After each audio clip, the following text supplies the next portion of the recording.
The Apollo University, University of Leicester. 35 lakhs fees for 3-year BTech CSE UK.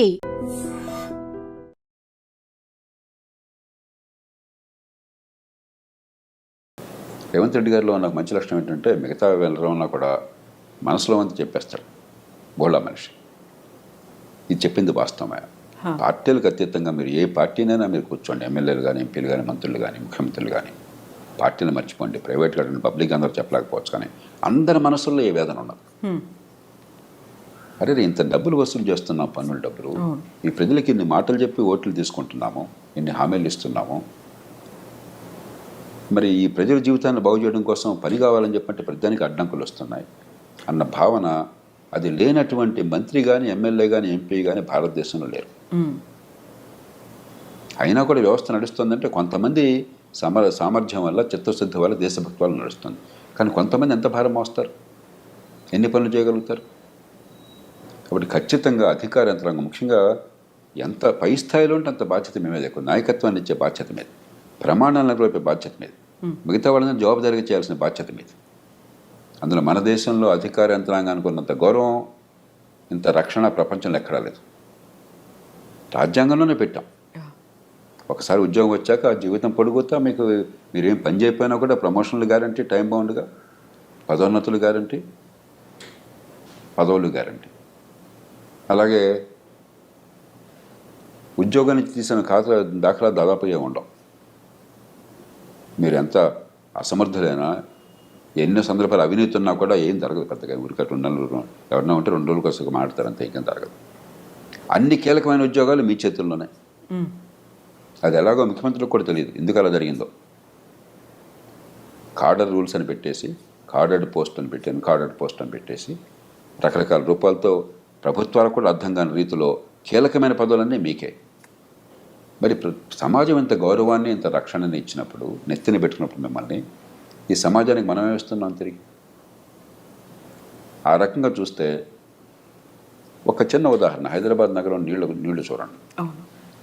వేల కోట్లు ఖర్చు పెట్టి ప్రజల పన్నుల డబ్బుల్లోంచి మనం లేదా అప్పులు తీసుకొచ్చి గోదావరి నుంచి, కృష్ణ నుంచి లిఫ్ట్ చేస్తున్నాం.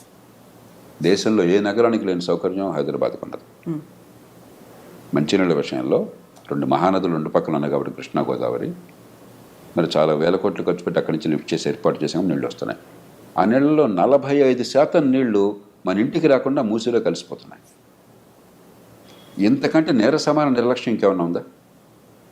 ఒక పేద దేశంలో ఇన్ని వేల కోట్ల రూపాయలతో నీరు అక్కడి నుంచి ఇక్కడి దాకా తీసుకొచ్చి ఆ వడ్డీలు కడుతూనే ప్రభుత్వాలు బోడంత సతమతం అయిపోతూ ఉంటే ఆ నీళ్ళు ఇళ్ళకి చేరట్లేదే, మళ్ళీ మూసిలోకి వెళ్ళిపోతున్నాయి. పెద్ద ఎక్కడికి చూడక్కర్లా, అన్నమంతా చూడక్కర్లా, 2 మెతుకులు చూస్తే చాలు. వెరీ రీసెంట్గా కూడా చూసాం సార్, హైడ్రా తవ్వకాలకి సంబంధించి పెద్ద వాటర్ పైప్ లైన్ పగిలిపోయింది అనే మాట. అట్లాగే ఇన్ని వేల కోట్లు ఖర్చు పెడుతున్న విద్య కోసం అని చెప్పాను. గుండె మీద చేసుకుని చెప్పానండి, మా పాఠశాలల్లో పిల్లలకి ఏ కుటుంబం నుంచి వచ్చినా కూడా ఖచ్చితంగా మంచి ప్రమాణాల విద్య అందుతోంది, వాళ్ళ ప్రతిభ వికసిస్తోంది, ఎదిగే అవకాశం వస్తుంది. మీరు చెప్పనండి ఒకసారి, నేను ఛాలెంజ్ చేస్తున్నాను మిమ్మల్ని బహిరంగంగా. ఎంత అధ్వానమైన చదువు అందుతుంది, ఇంత డబ్బు ఖర్చు పెడుతున్నామే. 25-30 వేల కోట్లు, 30 వేల కోట్ల దాకా తెలంగాణ ఖర్చు అవుతుంది. అన్ని రూపాయల్లో పాఠశాల విద్య కోసం అయ్యే ఖర్చు. అంతా కలిపితే 21 లక్షలు, 22 లక్షలు ఉన్నారు పిల్లలు గవర్నమెంట్ స్కూళ్ళలో. ఏం విద్య అందుతుంది? ఎందుకు అందట్లేదు? ఏదన్నా పట్టుకోండి, మీరు ఏ రంగమైనా పట్టుకోండి. ట్రాఫిక్ ఉంది, ఎందుకు నరకం అవుతుంది? అక్కడ రెడ్ లైట్ ఉంటే జర్మన్ వెళుతుంటే వాడి మీద ఏమి రకమైన హారన్ మోగించుకుంటూ, తిట్టుకుంటూ. కాబట్టి ఏదన్నా చూడండి, మన జీవితంలో రోజువారీగా మనకు కావాల్సింది ఏదన్నా చూడండి, ప్రజలు నరకం అనిపిస్తున్నారు. ఎందువల్ల? ఇది కేవలం రాజకీయ నాయకుడు బాధ్యతనా? రాజకీయ నాయకుల్లో తప్పులు లేదని అంటే రోజు నేను విమర్శిస్తుంటాను. తప్పులు ఉన్నప్పుడు రాజకీయ వ్యవస్థలో తప్పులు చాలా ఉన్నాయి, కానీ రాజకీయ వ్యవస్థ అడ్డుకొని అనేక సందర్భాల్లో కూడా మంచినీళ్ళు అందరికంతా ఏర్పాటు చేస్తే ప్రభుత్వం నాకు కాదంటారండి? మంచి విద్య అంతా ఏర్పాటు చేస్తే ప్రభుత్వం నాకు కాదంటారండి?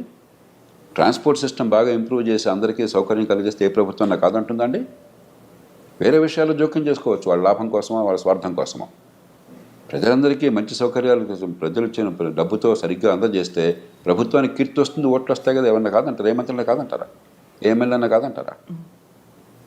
కాబట్టి ప్రతిదానికి రాజకీయం వంక పెట్టి మధ్యతరగతి వర్గాలు రాజకీయంలో వాళ్ళని తిడతారు కాబట్టి భారవంత వాళ్ళ మీద వేసి నపం పెట్టేసి మనం కూర్చుంటే అది ధర్మం కాదు. ఎందుకని సార్ సమన్వయ లోపం అనేది ఉంటుందా ఇటు ప్రభుత్వానికి ఇటు అధికారులకి మధ్య? లేదు, కొన్నిసార్లు మనం చూసాము ప్రభుత్వం, మంత్రులు లేకుంటే ముఖ్యమంత్రి, క్యాబినెట్ అంతా ప్రెషర్ అంతా వీళ్ళ మీద పెడుతున్నారు, లేకుంటే మేము చేసినట్టుగా మీరు చెప్పినట్టుగా మీరు పని చేయండి అనే మాట, ఆ తర్వాత బ్లేమ్ అవుతున్నారు. కాదంటలా, కానీ ఆ మాట అనే అర్హత ఇప్పుడు వస్తుందంటే మీకున్న పరిధిలో మీరు చాలా సమర్థంగా పనిచేసి ప్రజలకు ఫలితాలు ఇచ్చినప్పుడు వాళ్ళకి నచ్చపొచ్చామండి, ఇలా కాదు ఇంకోటి అంటే మీ మాటకు గౌరవం ఉంటుంది. ప్రధానంలో నో అన్న మాటే మీ నుంచి వచ్చి మీ నుంచి ఏ పని కాకుండా ఉండి ప్రజలకు పనికి వచ్చేది జరగకుండా ఉండి మీరు ప్రధానికి నో అంటే వాడి నుంచి గౌరవిస్తారు మమ్మల్ని? ఎన్నికైన వాడమే ఒత్తిళ్ళు ప్రజల నుంచి చాలా ఉన్నాయి పొద్దున్న సాయంత్రం దాకా. కాబట్టి ఈ వంక పెట్టేసి రాజకీయంలో ఉన్న వాళ్ళని తిట్టేసి మనం కూర్చుంటే ఎట్లాగా? ఈ సమాజం ఎంత గౌరవాన్ని ఇస్తుంది, ఎంత పోషిస్తుంది మిమ్మల్ని. ఇందాక నేను కొన్ని ఉదాహరణలు ఇచ్చాను. వీటిలో రాజకీయం ఏది వద్దని చెప్పండి నాకు. వీటిలో ఏ ఒక్కటైనా సరే ఒక ముఖ్యమంత్రి కానీ ఒక పార్టీ నాయకుడు కానీ ఏ పార్టీ ప్రభుత్వంలో ఉన్నా సరే మీరు ఇది చేయవద్దయా, ప్రజలకు అసౌకర్యం కలిగించండి, ప్రజలకు రవాణా వద్దు, ప్రజలకు మంచినీటి సరిగ్గా అందొద్దు, మురుగునీటి పరిధులు సరిగ్గా అవుతున్నాడు చెప్పాడా? కాబట్టి రాజకీయంలో తప్పు చేయట్లేదు నేను అంటలా, కానీ కొన్ని రంగాలు దొరుకుతుంది చట్టబద్ధ పాలన లేదు, నిజమే. ప్రధానంలో రాజకీయ జోక్యం ఉంటుంది పోలీస్ కేసుల్లో, నిజమే. పక్కన పెట్టేద్దాం, దానికి ఏం చేయాలో ఆలోచిద్దాం.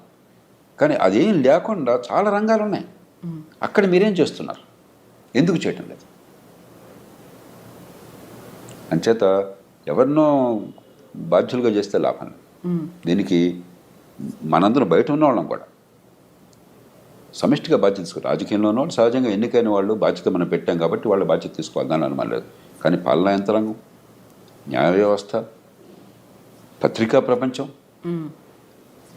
మరి ప్రభుత్వాలు బయట ఉన్నటువంటి కాస్త కూస్తో పలుకుబడి ఉంటే మనందరం నాది కూడా నేను కూడా బాధ్యత తీసుకుంటున్నాను, నా తప్పకూడదని నేను అనుకుంటున్నాను. అంతేకాకుండా ప్రతివాడిని వాడిని చూపెట్టేసి వాడు తప్పు చెప్పేసి ఇది తప్ప.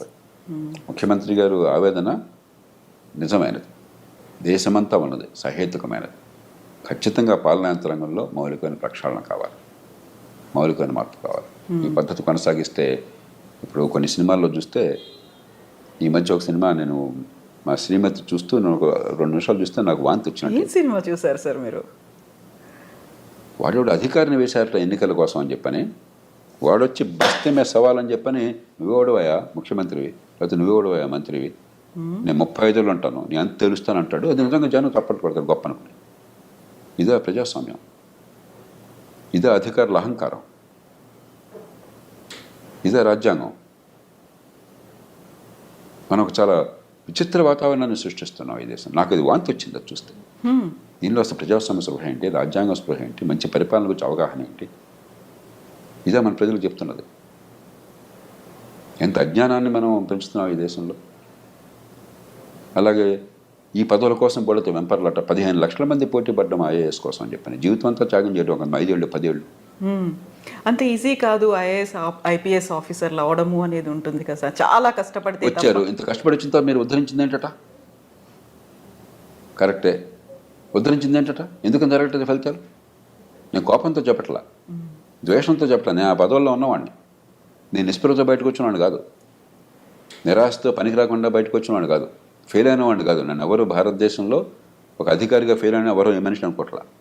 నన్ను బాగా తిట్టేవాళ్ళు కూడా ఆ మాట ఇప్పుడు అనలా, ఇంతవరకు సాధ్యం కాదు. అది ఒక ఆవేదనతో చెప్తున్నాను. ఇంత అవకాశాన్ని సమాజం మీకు ఇచ్చి నెత్తిన పెట్టుకుంటే మీ వల్ల ఏం జరుగుతుంది ప్రజలు? ఇది పోగా అహంకారం చాలామందికి. ప్రజల గురించి పట్టించుకునేది లేదు, వాళ్ళ బాధల గురించి పట్టించుకునేది లేదు. మరి కొంతమంది ఏదో సెలబ్రిటీలు అని చెప్పి అనుకుని సోషల్ మీడియా అట వెనకాల ఏదో కెమెరాలతో తిరుగుతుంటారట. ప్రభుత్వాలకు సిగ్గుంటే డిస్మిస్ చేయాలి వాళ్ళని. మనం బ్రిటిష్ పరిపాలన యంత్రాంగాన్ని అనుకరించాం. ఎనానిమిటీ దానిలో ముఖ్యమైనది, మెరిటాక్రసీ, మీ ప్రతిభ వల్ల రావటం, పొలిటికల్ న్యూట్రాలిటీ, పక్షపాత రాజకీయాలు లేకుండా ఉండటం, ఎనానిమిటీ, పబ్లిక్ సర్వీస్, ఇవి మౌలికమైన లక్ష్యాలు. అవన్నీ మర్చిపోయి మీరేదో స్టార్లాగా బిహేవ్ చేయటం నాకు అర్థం కాదు. ఎంత విచిత్రంగా ఉంది అసలు, ప్రవర్తన అంత వెకిలిగా ఉంది. దాన్ని ఎలా సహిస్తున్నారు ఈ రాజకీయంలో ఉన్నవాళ్ళు? దానికి ముఖ్యమంత్రి గారిని కూడా బాధ్యతలు చేస్తున్నాను. మీరేం చేస్తున్నారు మరి?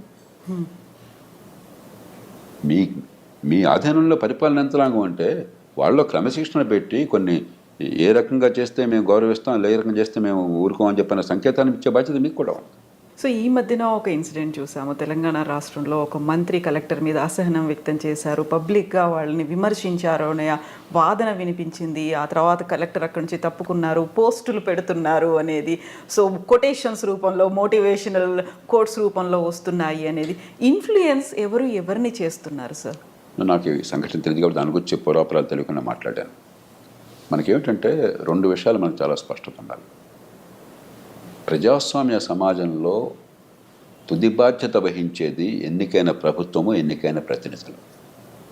కాబట్టి తుది నిర్ణయం తీసుకునే అధికారం రాజ్యాంగం పరిధి లోపల ఎన్నికైన ప్రభుత్వానికి. మనం ఏంటనుకుంటున్నామంటే అధికార యంత్రాంగానికే పాత్ర ఉంటుంది, వీళ్ళంతా ఊరికే వచ్చారు, వీళ్ళు వస్తారు రేపు పోతారు, 35 ఏళ్ళు మేము ఉంటాం, వాడు వచ్చి రేపు ఓడిపోతాడు. చాలా సినిమాలో డైలాగ్ కూడా, నేను ఐఏఎస్ పరీక్షలకు వచ్చాను, కావాలంటే పొద్దున్న ఎమ్మెల్యే, ఎంపీ, మంత్రిని కాగా నువ్వు అవుతావా, ఏదో గొప్ప విషయం లాగా. అంటే ఇక్కడ ప్రజాప్రతినిధులకు పెద్దగా చదువు ఉండట్లేదు, క్వాలిఫికేషన్ అనేది ఈ లేదు. ఆలోచనే మూర్ఖమైనది, అప్రజాస్వామికమైనది,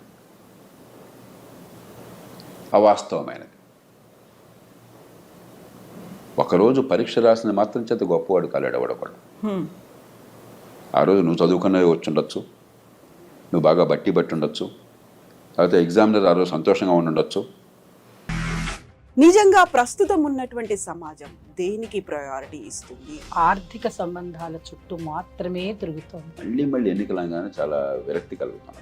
మంచి అనిపిస్తుంది కదా, లేడీస్ కూడా ఛాలెంజింగ్ జాబ్స్ చేసినప్పుడు చాలా బాగుంటది. ట్రాఫిక్ అసిస్టెంట్స్ గా నియమించిన ట్రాన్స్జెండర్స్ అందరితో సాల్యూట్ చేయించుకుంటున్నారు. ఫుడ్ డెలివరీ ఇవ్వటానికి వెళ్ళినటువంటి డెలివరీ బాయ్ అనిల్ పై కళ్ళ ముందు పెళ్ళంటుకోండి